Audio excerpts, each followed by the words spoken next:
Ugadi episode part 3.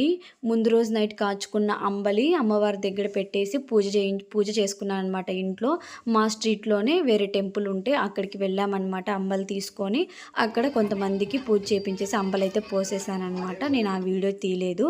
ఇంకా ఇంటికి వచ్చి కొంచెంసేపు నిద్రపోయాను అనమాట. నిద్రపోయేసి లేచి ఇంక ఇల్లంతా ఇలా గందరగోళంగా ఉంది. అంతా క్లీన్ చేసేసి ఇంకా ఈవినింగ్ పూజకి అంతా ఏర్పాటు చేసుకోవాలన్నమాట. నైటు ఇంకా ఈవినింగ్ అంటే నట్టింట్లో అమ్మవారికి చీర పెట్టుకుంటాను. సో మేము నాన్ వెజ్ పెడతాము. ఎండు చేప అంటారు కదా, ఆ కర్రీ, చికెన్, రసం, పచ్చడి చేశాను అనమాట.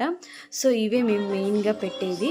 మా ఫ్రెండ్స్ని కూడా ఇన్వైట్ చేశాను లంచ్కి. ఇంత చేసుకున్న తర్వాత ఒక్కదాన్నే తింటే బాగుండదు కదా, సో వాళ్ళు కూడా పిలిపించాను. పూజ అంతా అయిపోయిన తర్వాత ఇక్కడ మిథున్ దగ్గర ఆశీర్వాదం తీసేసుకొని గాజులు అవి వేపించుకున్నాను అనమాట.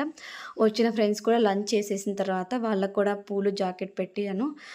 నాకు తెలిసినంతలో హ్యాపీగా చాలా బాగా నేనొక్కటే సింగిల్గా మనస్ఫూర్తిగా చేసుకున్నాను. బాడీ పెయిన్స్ అంతా వచ్చాయి, బట్ అన్నీ లీడ్ చేసి హ్యాపీగా చేసుకున్నాను. ఉగాది రోజు నేను కట్టుకున్న శారీ అయితే ఇది. ఎలా ఉందో కామెంట్ సెక్షన్లో చెప్పండి. ఫుల్ వీడియో కావాలంటే నేను తర్వాత చేస్తాను. అంతే video. Thank you for watching.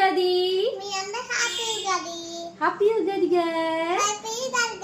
Please do subscribe, share, like, comment.